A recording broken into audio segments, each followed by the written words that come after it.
sebenarnya Bahodopi ini harus sudah dialiri listrik tahun-tahun 2000-an Om Silva.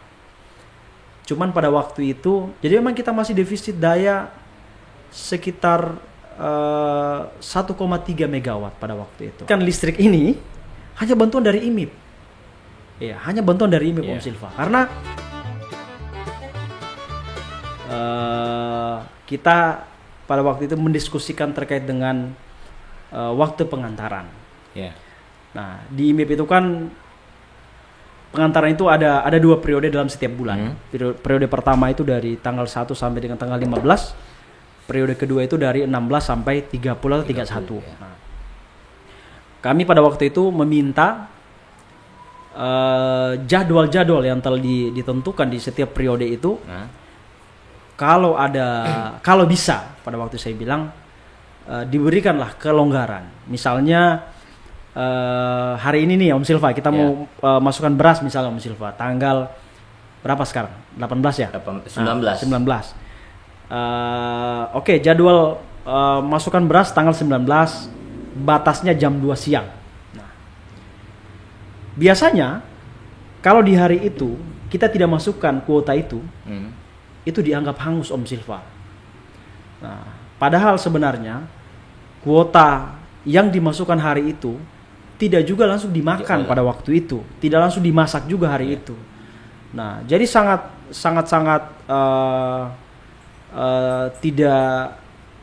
tidak fair kalau saya bilang hanya karena persoalan terlambat 1-2 jam kuota ini hangus dan barang ditolak.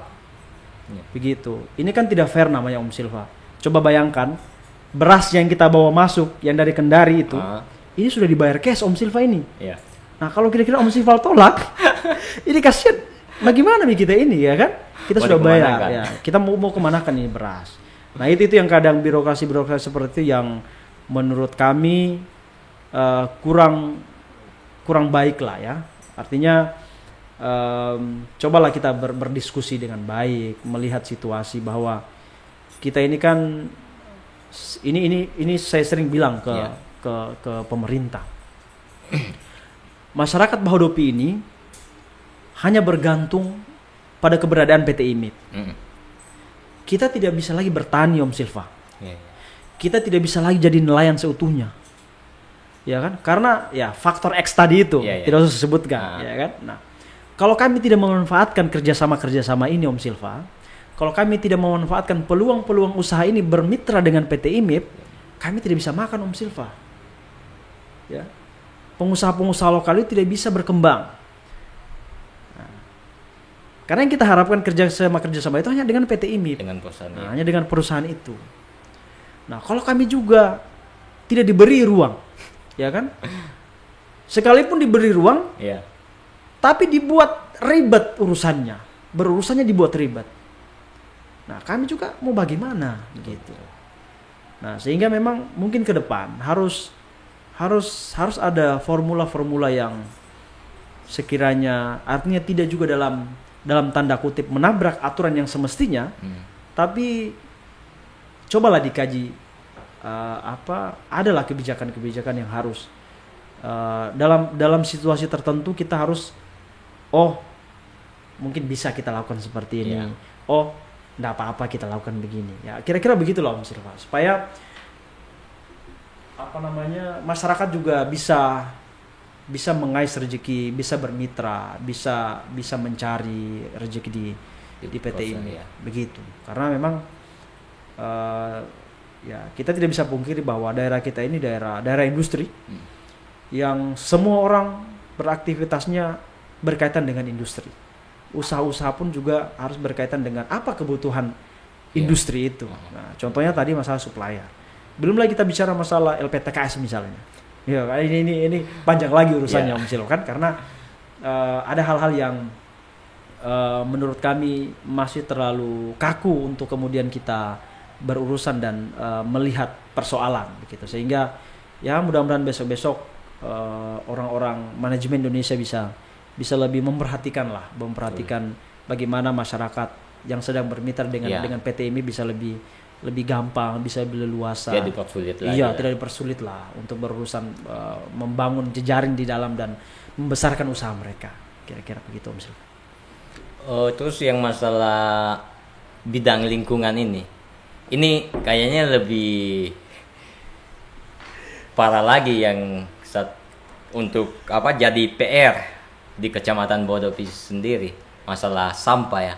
Kemarin saya lihat waktu mau adakan musyawarah, Ya. memang itu poin yang paling utama yang dibahas itu masalah persampahan. Betul. Kira-kira bagaimana untuk meminimalisir sampah yang ada di Desa Bodopi ini? Kira-kira apa yang dilakukan BUMDes di bidang lingkungan ini sehingga bisa meminimalisir dampak sampah atau perkembangan sampah yang ada di Desa Bodopi? Ya, ya memang masalah persampahan ini tidak hanya menjadi masalah kita di Bodopi, tapi memang masalah dunia. Dunia. Semua daerah, semua negara, gitu ya. Yang menjadi masalah utama mereka itu yang sampai hari ini mereka belum dapat formulanya terkait dengan bagaimana mengolah sampah ini dengan baik. Nah, bahkan mereka pun yang punya teknologi canggih gitu ya, sampai hari ini pun belum, kalau saya bilang belum bisa maksimal juga mengolah persampahan itu. Bahkan begitupun juga dibandingkan dengan kita gitu ya, yang sama sekali nihil pengetahuan, tidak nihil juga tapi masih ya kalau saya bilang masih di bawah standar lah ya. Tapi kendala-kendala kita terkait dengan persampahan itu tentu kita coba minimalisir gitu ya dengan upaya-upaya yang umum dilakukan, seperti kita menjemput sampah-sampah di rumah-rumah masyarakat.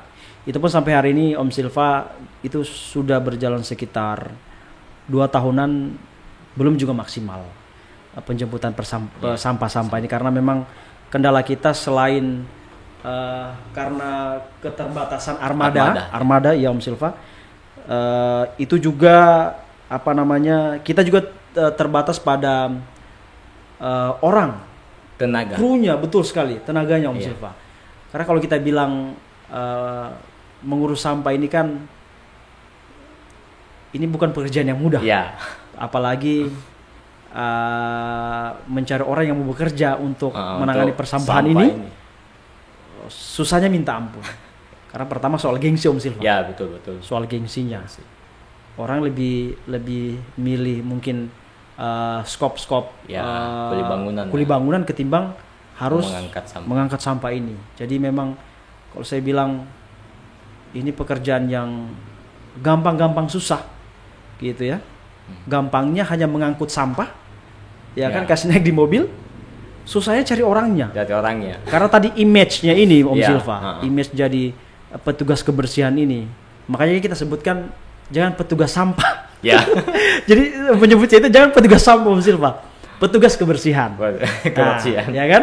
Biar keren juga. Karena kalau petugas sampah kasihan juga kan. Nah, tidak boleh disebut seperti itu. Bahkan kita sampai telepon sana sini Om Silva, cari relasi. Kira-kira siapa yang mau bekerja, siapa mau bekerja. Nah, saya berpikir malah seperti ini Om Silva. Sebenarnya orang juga bisa tertarik bekerja di BUMDes yang menangani persampahan ini, manakala gaji yang kita tawarkan gitu ya, artinya worth it lah dengan pekerjaan yang harus mereka kerjakan. Nah, cuman memang sampai hari ini kami pengurus belum bisa menjanjikan gaji yang layak karena memang faktor pertama Om Silva, masyarakat masih belum sadar. Betul.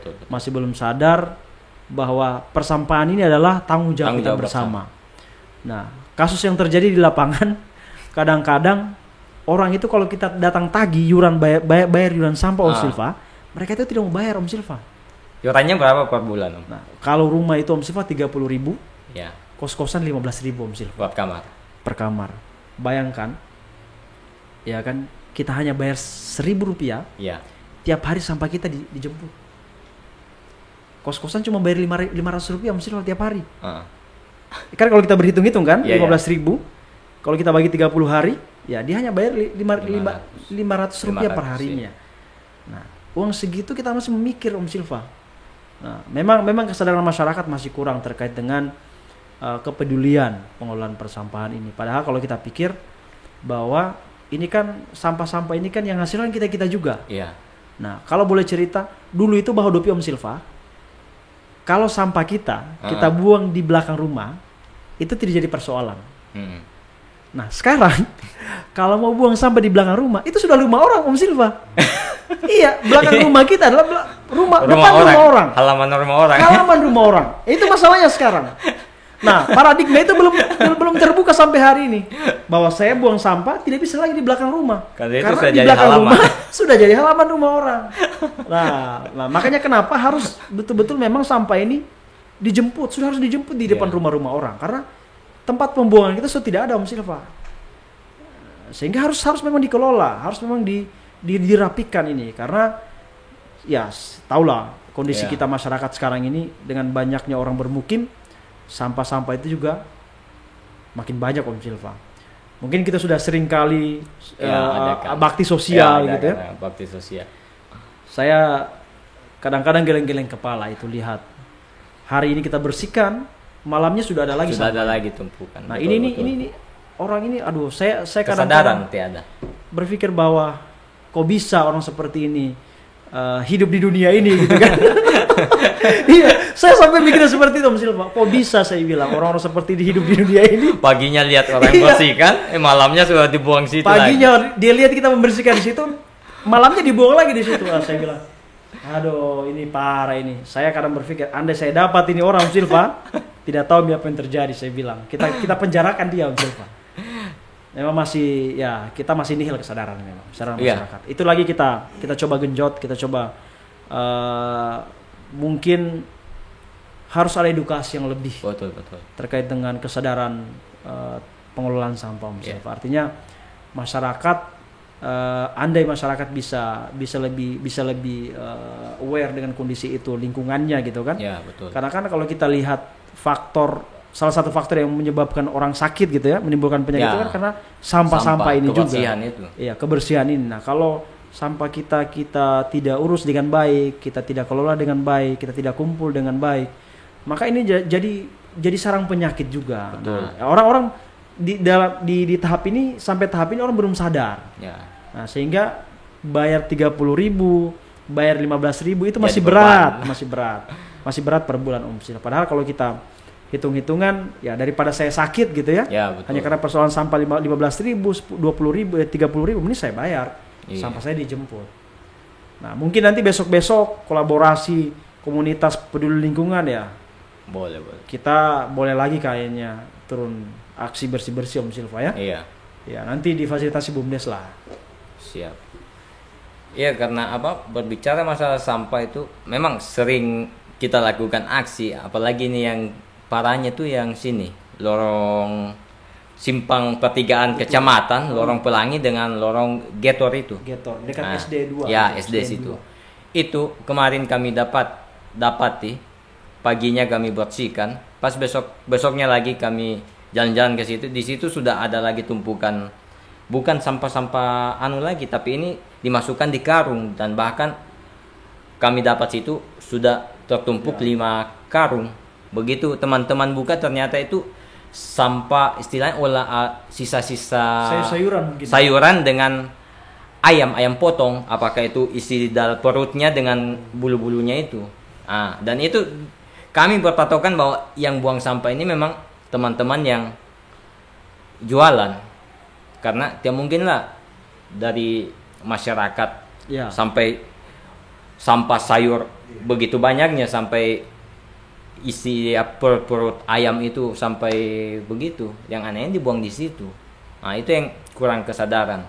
Kemudian beberapa tempat juga yang terparah itu yang sungai-sungai sampai di Lalampu sana, itu yang lebih parah itu. Tiba-tiba nanti musibah banjir lagi baru menyalahkan pemerintah. Tot kita masyarakat tidak berkaca, bahwa ini semua ulahnya kita Betul, yang betul. begitu buang sampah di sungai kan. Iya, memang kecurigaan kita itu kayaknya orang-orang berjual di pasar. Iya, Iya, karena sama seperti yang Om Silva bilang tadi, memang sampahnya itu dikarungkan, digarungkan. di dalamnya itu semua jenis sampah ada. Ya, Jadi memang yang membuang itu bukan orang-orang yang tinggal di sekitar situ, tapi orang-orang yang numpang lewat, ya, ya kan, dia sudah tidak tahu mau buang di mana. mau buang di mana ya betul. Akhirnya dia buanglah di situ, dan itu rutin dia lakukan.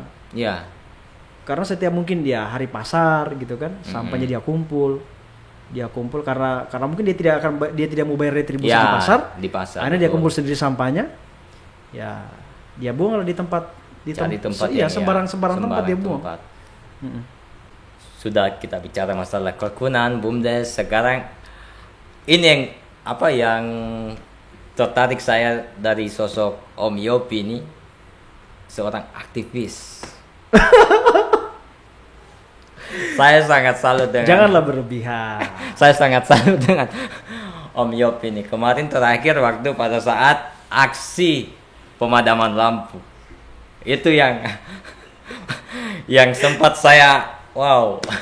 Seandainya mungkin saya pas off mungkin bisa ikut, tapi Ya. posisi kerja. Jadi mungkin bagaimana mengenai tentang masalah lampu yang sekarang di bawah Dopi ini? Apa ada?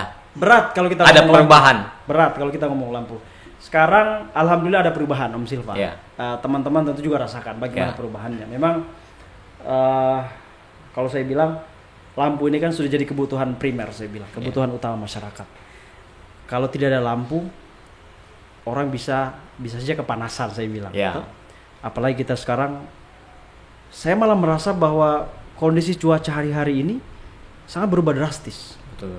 Ada terjadi anomali cuaca, perubahan suhu yang tidak biasa kalau saya bilang. Akhirnya kita itu kadang-kadang bahkan kalau malam saja itu kita kepanasan, Om Silva. Betul. Kalau tidak ada kipas angin, tidak ada AC, itu AC. luar biasa panasnya. Nah, sehingga ya mati lampu sedikit saja orang pasti teriak-teriak, Om Silva. Nah, ini sudah kita alami mati lampu yang tidak normal ini dari 2017 setelah aliran listrik masuk. Ya. Kalau kita bicara sejarah, Om Silva, Ya. saya sedikit bicara sejarah listrik. Kami dan beberapa teman yang lainnya,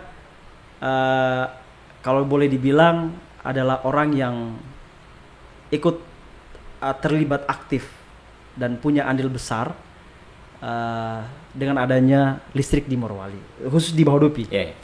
Karena pada waktu itu tentu Om Sil bertanya-tanya dong. Arti sebelum saya lanjut, Om Sil bertanya-tanya, kok bisa Bahodopi ini nanti 2017 baru ada listrik? Betul. Nah, sebenarnya Bahodopi ini harus sudah dialiri listrik tahun-tahun 2000-an, Om Silva. Cuman pada waktu itu jaringan-jaringan yang sudah dipasang itu dicuri orang, Om Silva. Ya, sempat dengar. Iya, ya kan? Dicuri orang itu. Kabelnya. Kabelnya dicuri. Kabelnya betul. Jadi negara itu sudah menganggarkan ya, pembangunan JTM sampai di wilayah kita pada waktu itu. Nah, di tahun 2000-an ada terjadi pencurian kabel besar-besaran. Mungkin pada saat itu harga tembaga lagi naik. Ya. Nah, jadi JTM yang sudah terpasang karena belum dapat jatah untuk dialiri listrik, ya. maka tembaga-tembaga ini dicuri. Nah, akhirnya pada saat listrik sudah ada di Morowali sampai di bagian Bahamoteve, tidak bisa lagi mengarah ke sini ke Bahodopi karena persoalan JTM-nya sudah tidak ada. JTM-nya sudah ada. Kabel-kabelnya, bahkan tiangnya pun diambil, Om Silva. Ada yang sampai ambil tiang. Aduh. Ih, gila saya bilang. Ini perampokan ini saya bilang. Bukan pencurian. Nah, jadi pada waktu itu dengan seiring berjalan waktu dengan kondisi daerah kita sudah makin ramai gitu ya dengan adanya investasi pada waktu itu IMIP, pemerintah coba mengusulkan melalui dana CSR bagaimana kalau misalnya dibangun ulang JTM ini yang dari Bahamoteve nyambung ke wilayah Kecamatan Bahodopi. Karena negara beralasan bahwa kami tidak bisa lagi menganggarkan pembangunan JTM ini karena sebelumnya sudah dianggarkan. Nah, terjadilah pendiskusian pada waktu itu. Oke, pemerintah bersepakat dengan masyarakat pada waktu itu menganggarkan 2,5 M setiap tahunnya untuk pembangunan JTM ini. Jadi pada waktu itu seingat saya mulai 2015 dana CSR masyarakat yang waktu itu masih dikelola di BDM pada waktu itu dulu kan per tahunnya 7,5 Om. Dana CSR kita pada waktu itu. Nah, dengan adanya penganggaran untuk pembangunan JTM, maka dipotonglah 2,5 miliar untuk pembangunan JTM. Dan alhamdulillah selang sekitar 2 sampai 3 tahun pembangunan JTM pada waktu itu, maka 2017 sudah rampung dan bisa dialiri listrik. Nah, itu pun Om Silva, kita demo-demo sampai ke Jakarta pada waktu itu. Saya ingat akhir 2016 pada waktu itu kita demo besar-besaran di IMIP, sampai kita beberapa orang langsung ke Jakarta membicarakan persoalan listrik itu. Alhamdulillah 2017 bulan puasa, bulan Juli pada waktu itu Om Silva sudah mulai dialiri listrik. Nah, prosesnya panjang sampai kita alhamdulillah bisa menikmati listrik. Nah, sebelum itu Om Silva kita pakai genset. Ya, genset. Masih dapat. Masih dapat kan? 2016 awal. Masih dapat kita Om Silva. Jadi menyalanya jam 6 sore, matinya jam 12 9. malam. Kami dulu jam 9. Ini tergantung manajemen desanya biasa. Nah, kalau misalnya desanya katakanlah tidak sampai solarnya biasanya sampai jam 10 malam biasa mati Om Silva. Nah, ini tergantung pengaturan solarnya. Kita biasa sampai jam 12 malam. Nah, ini kehidupan kita pada waktu itu, susah sekali Om Silva. Lampu susah sekali. Nah, kita alhamdulillah 2017 sudah mulai dialiri listrik. Nah, masalahnya yang timbul sekarang, masalah barunya adalah dengan banyaknya orang yang datang, ya kan, bermukim, tentu bangun rumah, bangun kos-kosan, bangun usaha-usaha, tentu butuh listrik Om Silva. Yang tadinya hitungan-hitungan pada waktu itu 5 megawatt pada waktu itu, dan saya mau sebut bahwa ada kontribusi IMIP, menyumbangkan tenaga daya listrik 5 megawatt untuk di PLN. Oke, yang dikelola PLN untuk mengaliri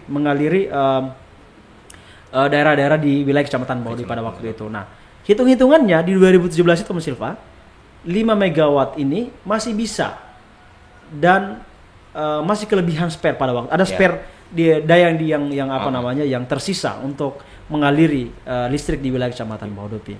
Nah, seiring berkembangnya daerah ini, banyak orang bermukim, 5 megawatt itu sudah tidak cukup sampai hari ini. Lagi. Nah, terakhir demo-demo kita kemarin itu, jadi memang kita masih defisit daya sekitar 1,3 megawatt pada waktu itu.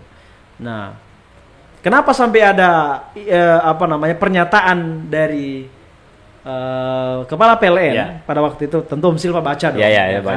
Baca kesepakatan itu bahwa di tanggal 30 November 2021 tidak akan ada lagi pemadaman. Tapi faktanya tidak. Nah, kan kita sudah mengusulkan bahwa yang bisa menyelamatkan listrik ini hanya bantuan dari IMIP. Hanya bantuan dari IMIP Om Silva. Karena kalau kita lagi mau berharap penambahan unit pembangkit listrik tenaga diesel tadi ini tidak akan maksimal. Mau sampai berapa lama ini mesin-mesin ini bekerja, gitu kan? Apalagi dengar kabar kemarin mesin yang datang dari dua kota ini, Kota Mobagu sama Bitung, itu mesin bekas juga Om Silva. Nah, mesin bekas. Akhirnya sekarang kita masih merasakan pemadaman itu. Karena boleh jadi mesin-mesin ini rusak lagi Om Silva karena memang tidak bagus gitu mesinnya. Nah, solusinya adalah memang harus minta tambah daya dari PT IMIP. Dari PT IMIP. Nah, saya kurang tahu lah ya bagaimana hitungan-hitungan PLN sampai hari ini tidak menambah daya. Nah, artinya ini bukan jadi rahasia umum lagi bahwa masyarakat berpikir, loh, ini bahaya ini PLN ini, bisa jadi kalian berbisnis. Ini minta maaf ini ya. Bisa jadi kalian berbisnis. Kenapa bisa? Karena boleh jadi kalau sudah tidak pakai mesin diesel, sudah tidak ada pengadaan solar. Iya. Ya kan, maintenance sudah tidak ada. Karena kita langsung menyambung langsung. jadi PLN ini hanya bayar listrik saja, beli KWH langsung dari PT IMI. Jadi mereka tidak mengelola lagi mesin, mereka tidak apa namanya membeli lagi solar spare part dan lain sebagainya. Itu pikiran masyarakat ya yang lebih berkembang sekarang. Dan itu sekarang sudah jadi pendiskusian masyarakat bahwa kenapa bisa PLN kok lebih memilih melakukan penambahan unit gitu ya mesin diesel ketimbang langsung ambil ke IMI. Langsung mengambil. Iya. Nah, informasi terakhir memang sudah ada surat yang dilayangkan oleh PLN untuk meminta tambahan daya. Cuman sampai hari ini katanya belum ada titik temu terkait dengan harga. Nah, terkait dengan harga. Nah, saya kurang tahu lah ya bagaimana hitungan bisnis soal harga sehingga PLN ini belum mau membeli dan menambah meminta daya tambahan ke PT ini. Itu kira-kira Om Silva. Makanya bikin sakit kepala juga kita ini masalah listrik ini. Aduh. Tapi sudah bersyukur lah karena sudah listrik sudah ada. Ya, kalau mau dibandingkan sama bulan-bulan kemarin sudah lebih bagus sekarang Om Silva. Artinya pemadaman sudah tidak seperti roster menyapu Om Silva, membersihkan kelas. Kalau kita di SD waktu itu kan tiap hari ada nama-nama itu. Ya kan? Ya. Om Silva dengan saya hari Senin nyapu misalnya. Itu kayak begitu itu kemarin PLN. Tiap hari nyaris ada terus pemadaman. Nah, alhamdulillah sekarang sudah lumayan. Sudah lumayan berkurang. Walaupun masih ada. Walaupun sebenarnya kalau kita bilang soal komitmen, harusnya PLN tidak boleh lagi melakukan pemadaman. Karena komitmen mereka per tanggal 30 November sudah tidak ada pemadaman, tapi faktanya sekarang masih terjadi pemadaman itu. Ya, kita kurang tahu lah ya bagaimana situasinya sehingga masih ada pemadaman. Luar biasa untuk sore hari ini. Jadi untuk yang terakhir kira-kira apa yang Om Yopi mau sampaikan ke pihak pemerintah kabupaten atau kecamatan untuk mengenai pertama ini masalah perkembangnya kerukunan, menjaga keharmonisan di antara berbagai macam kerukunan, dan yang kedua yang masalah menyangkut lampu ini, apa itu ke pemerintah kabupaten atau ke pihak kecamatan yang ingin Om Yopi sampaikan? Iya, pertama mungkin memang kalau saya bilang kita harus merawat keharmonisan dalam bermasyarakat, karena kita tahu bersama bahwa Bahodopi ini kalau saya bilang miniatur Indonesia Om Silva. Ya. Betul. Semua suku, semua agama ada semua di sini. Nah, ini perkembangannya dinamis dan heterogen sekali, sehingga butuh sentuhan-sentuhan pemerintah gitu ya untuk mengcover ini teman-teman yang lain gitu, untuk merangkul mereka biar ke depan daerah kita ini tidak terjadi lagi konflik-konflik kecil maupun besar, dan itu yang kita tidak harapkan, karena apabila terjadi konflik-konflik ini maka yang dirugikan kita semua juga, seperti yang saya bilang di awal tadi. Nah, harus selalu ada, kalau saya bilang pertemuan-pertemuan lah ya, harus rutin dilakukan. Biar ada dialektika yang terbangun di antara komunitas, kerukunan-kerukunan yang ada di wilayah Kecamatan Bahodopi, untuk berpikir bersama bagaimana memikirkan perkembangan wilayah kita, terutama dari segi keamanannya. Kita tidak berharap banyak sebenarnya Om Silva dengan hadirnya kerukunan. Cukup mereka menjaga keamanan saja, menjaga keharmonisan, itu sudah merupakan kontribusi yang sangat luar biasa sekali untuk daerah kita. Nah, karena ya tadi kondisi keamanan itu yang nomor satu, kenyamanan itu yang nomor satu. Kalau bahkan ketika kita kaya, sejahtera pun kalau tidak aman, tidak ada gunanya Om Silva. Betul. Tidak ada gunanya Om Silva. Sama dengan sakit. Nah, kita punya duit banyak, kalau kita sakit tidak ada gunanya Om Silva. Begitupun juga keamanan, keharmonisan ini. Itu perlu dijaga, dirawat dengan baik. Nah, yang berikutnya, saya mungkin mulai podcast ini berpesan bahwa pemerintah harus juga memikirkan bagaimana mengelola lingkungan dengan baik. Saya pribadi Om Silva ya, tidak anti dengan investasi. Tidak anti dengan perkembangan industri yang ada di wilayah ini, tapi pesan kami sebagai kalau kita bilang kita ini penerus Om Silva, Ya, ya. kita ini generasi penerus Generasi bangsa ini, penerus. generasi penerus wilayah ini. Poinnya adalah saya tidak anti investasi Om Silva, Ya. tapi ada hal-hal kalau saya bilang environmental etiknya itu harus betul-betul diperhatikan. Bagaimana etika-etika lingkungan, mengelola etika lingkungan dengan baik. Ya kan, silakan berinvestasi, silakan bangun pabrik, silakan bangun ini itu, tapi cobalah melihat juga sisi lain dari bagaimana kita memperlakukan lingkungan, bagaimana kita berperilaku dengan lingkungan ini. Karena kadang-kadang kita lupa diri Om Silva, Ya. bahwa lingkunganlah gitu, alamlah yang memberikan makan kita. Betul. Ya kan?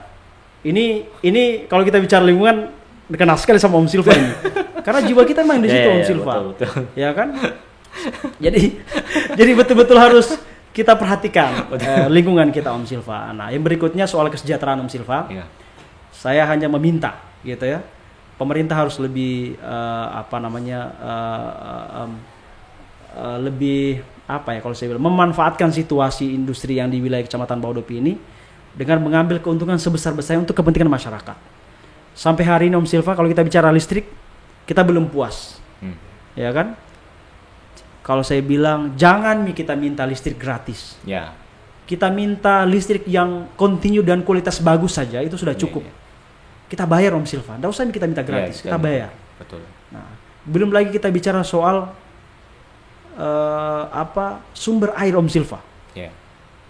Kita tahu bersama bahwa di wilayah Kecamatan Bahodopi ini belum ada PDAM Om Silva sampai hari ini. Ya. Nah, ini PR bersama kita, toh.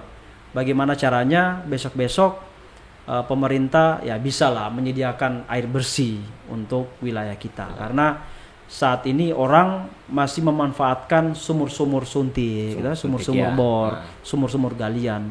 Tahu tidak nanti sumur-sumur ini bisa saja kering. Betul. Ketika nanti sungai-sungai itu sudah terlalu dalam ketimbang sumur-sumur ini. Karena galian-galian sungai. Iya, galian-galian sungai sudah terlalu dalam. Akhirnya sumur-sumur ini sudah tidak ada airnya Om Silva. Belum lagi kita bicara soal kualitas baku air. Ini kan tidak pernah disentuh ini barang. Ya kan? Tapi ya kalau kita bicara itu sudah bicaranya sudah tingkat tinggi nih Om Silva, toh?